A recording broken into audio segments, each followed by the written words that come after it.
Sedulurku yang berbahagia, selamat bertemu kembali dengan saya, Kang Jenggo, di channel Tenggarnesia. Harapan saya, semoga panjenengan dalam keadaan sehat walafiat, sehingga bisa menemukan channel ini dan bisa menambah wawasan dari channel ini tentang sejarah perjalanan Islam Nusantara.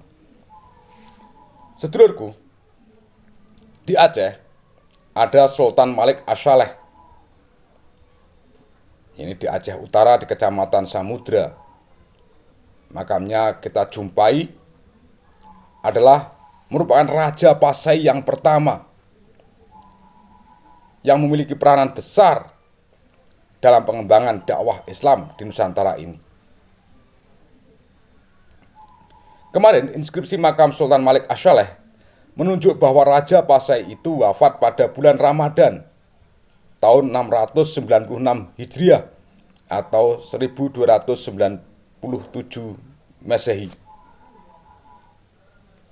Nama Malik As-Saleh atau nama Sultan Malik As-Saleh ini adalah Meurah Silo, anak Meurah Seulangan atau Meurah Jaga Makdum Malik Abdullah, yang merupakan keturunan keenam dari Makdum Malik Ibrahim Shah Johan Berdaulat, yang merupakan Sultan Perlak yang memerintah antara tahun 365 hingga 402 Hijriah atau 976 hingga 1012 Masehi.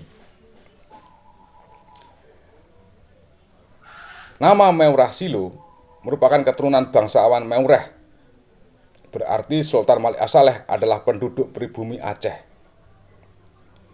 Gelar Malik As-Saleh sendiri diperoleh karena dalam memimpin perjalanan kerajaan Pasai sangat makmur dan berlimpah kekayaan.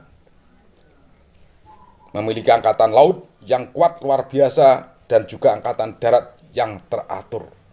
Dengan Islam aliran Ahlus Sunnah wal Jamaah dijadikan dasar negara, sehingga Syekh Ismail Al-Sarfi memberi gelar Sultan Malik As-Saleh, yang merupakan gelar yang dewasa itu juga digunakan penguasa Mesir Sultan Malik As-Saleh Najmuddin Al-Ayyubi.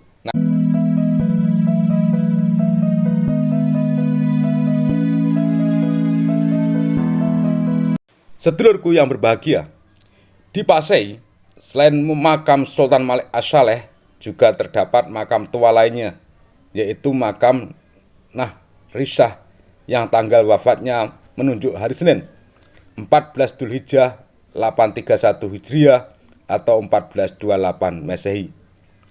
Makam yang terletak di Kutakarang, Kecamatan Samudra di Aceh Utara ini penting bagi rekonstruksi sejarah Pasai, karena di dalamnya tertera susunan silsilah raja-raja yang menjadi nenek moyang Nahrisah.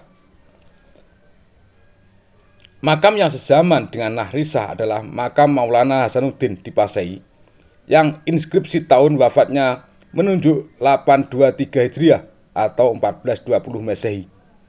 Sekalipun makam-makam ini menunjuk inskripsi tahun wafat yang tua, namun belum diketahui peranan mereka dalam proses dakwah Islam di tempat mereka dimakamkan.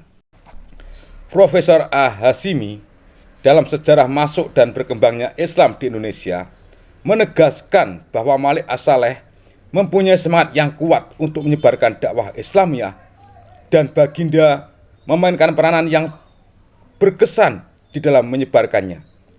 Akan tetapi, sejarah tidaklah menyebut dengan detail tentang usaha-usahanya mengembangkan dakwah Islamiyah dan sejauh mana kejayaannya.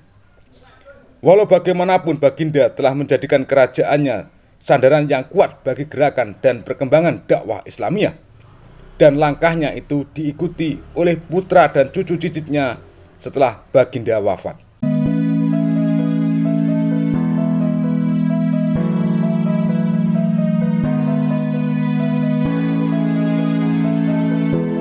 Thomas W. Arnold dalam sebuah tulisan mengungkapkan bahwa usaha dakwah Islamiyah dilakukan pedagang-pedagang Arab dan India dengan mengawini wanita-wanita setempat. Istri-istri dan pembantu-pembantu mereka inilah yang menjadi inti masyarakat Islam. Proses Islamisasi melalui perkawinan dengan penguatan keluarga-keluarga inti Muslim itu pada dasarnya mengikuti jejak Kanjeng Nabi Muhammad SAW. Sultan Malik As-Saleh sendiri melakukan penguatan kekuasaannya dengan menikahi Putri Ganggang, putri Raja Perlak, Sultan Makdum Alauddin Malik Muhammad Amin Shah II Johan Berdaulat. Oleh sebab itu, usaha dakwah Islam di Pasai pun terlihat melanjutkan usaha-usaha yang sudah dijalankan di Perlak, yaitu penguasa Muslim menerapkan hukum Islam di wilayah kekuasaannya, dengan menekankan kepada semua warga masyarakat untuk tunduk kepada hukum Islam.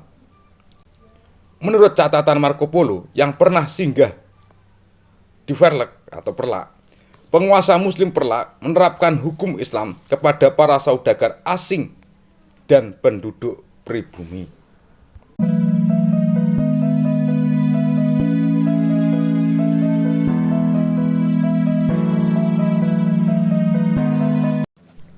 Tengku Ibrahim Alfian dalam kontribusi Samudra Pasai terhadap studi Islam awal di Asia Tenggara menyebutkan bahwa kerajaan Pasai yang ditegakkan Malik As-Saleh sangat berpengaruh dalam Islamisasi di wilayah-wilayah sekitarnya seperti Malaka, Pidi, dan Aceh. Pada abad ke-13, saat Malik As-Saleh berkuasa, Pasai menjadi salah satu pusat perdagangan internasional. Lada adalah salah satu komoditas ekspor dari daerah ini. Pedagang dari anak benua India, Gujarat, Bengali, dan Keling, serta pedagang dari Siam dan Kedah banyak menjalankan aktivitas perdagangannya di Selat Malaka, termasuk di Pasai. Sedulurku, Denis dalam Nusa Jawa Silang Budaya II menegaskan tentang betapa pentingnya peranan Sultan Malik As-Saleh dan penggantinya Sultan Malik Asy-Syahrir dalam membangun kerajaan Pasai dengan semangat baru yang sangat berbeda dengan semangat lama kerajaan-kerajaan sebelumnya yang berpengaruh budaya India. Jika dalam semangat lama elit-elit penguasa berada di tengah-tengah daratan persawahan yang kaya, maka pada zaman Sultan Malik As-Saleh, elit-elit baru berada di kota-kota pelabuhan yang menjadi pusat perdagangan dan peradaban baru. Karena fungsi dagang sangat penting, maka kota-kota baru tidak lagi berada di bawah ibu kota lama yang agraris di pedalaman. Jenis negara yang baru berkembang yaitu kesultanan, dan struktur politik yang baru itu untuk pertama kali terasa di bagian utara Sumatera di Samudra Pasai, kira-kira akhir abad ke-13, yaitu sewaktu Malik As-Saleh menjadi Sultan Pasai pertama.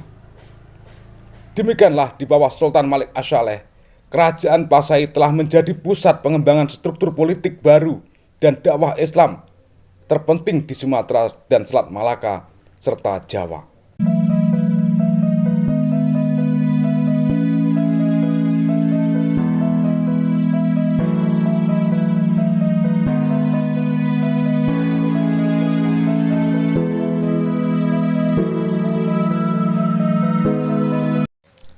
Hal itu tidak saja memberikan pengaruh besar bagi lahirnya kekuasaan Islam dalam wujud kesultanan-kesultanan baru di Nusantara, melainkan juga menjadi faktor penyebab yang secara langsung dan tidak langsung menenggelamkan kekuasaan-kekuasaan lama seperti Sriwijaya, Majapahit, dan Kerajaan Sunda.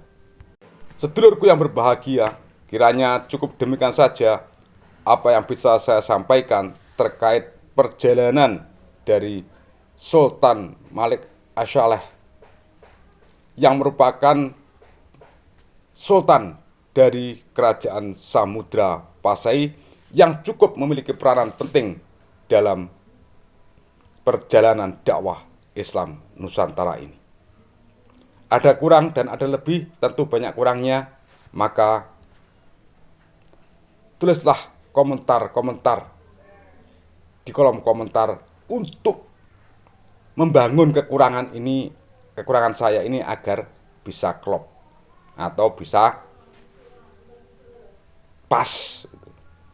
Triring ungkapan ono rino ono upo ono awan ono pangan, salam budaya, salam rahayu, salam waras. Wassalamualaikum warahmatullahi wabarakatuh.